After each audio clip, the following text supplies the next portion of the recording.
বিসমিল্লাহির রহমানির রহিম। জনপ্রত্যাশা পূরণে শরিয়া ভিত্তিক রাষ্ট্রকাঠামো প্রতিষ্ঠার লক্ষ্যে রাজধানীর চীন মৈত্রী সম্মেলন কেন্দ্রে নগর সম্মেলনের আয়োজন করে ইসলামী আন্দোলন বাংলাদেশ ঢাকা মহানগর উত্তর।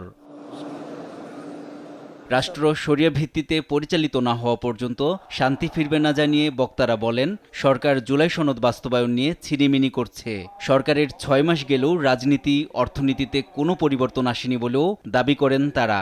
মুসলমান হিসেবে আমাদের বেঁচে থাকতে হলে এবং কেউ মুসলমান হয়ে শরিয়া আইনের বিরোধিতা করতে পারবে না। যতদিন পর্যন্ত আমাদের মূলধারা রাজনীতি এই জ্বালানি খাতকে জনগণের খাত হিসেবে না দেখবে, ততদিন পর্যন্ত এই দুর্ভোগ দূর হবে না। শরিয়া অনুযায়ী রাষ্ট্র পরিচালিত না হওয়া পর্যন্ত আন্দোলন চলবে, সংগ্রাম চলবে। আর প্রধান অতিথি ইসলামী আন্দোলন বাংলাদেশের আমির মুফতি সৈয়দ মোহাম্মদ রেজাউল করিম বলেন, স্বাধীনতার পর থেকে যারা দেশ পরিচালনা করেছে কেউই শান্তি প্রতিষ্ঠা করতে পারেনি। দুর্নীতি দমনে প্রধানমন্ত্রী তারেক রহমান তৎপর থাকলেও আশপাশের লোকজনের কোনো তৎপরতা দেখছেন না বলেও অভিযোগ করেন তিনি।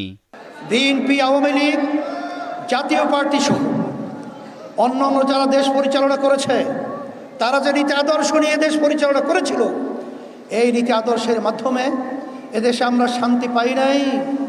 প্রধানমন্ত্রীর কথা এবং তাদের তৎপরতা দেখলে তো খুব ভালোই লাগে, কিন্তু তার আশেপাশে যারা রয়েছে তাদের তৎপর হতে হবে।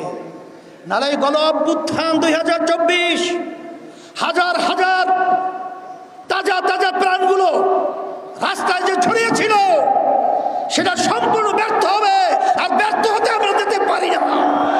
শরিয়া ভিত্তিক রাষ্ট্র প্রতিষ্ঠার লক্ষ্যে নেতাকর্মীদের ঐক্যবদ্ধ থাকার আহ্বানও জানান সংগঠনটির আমির।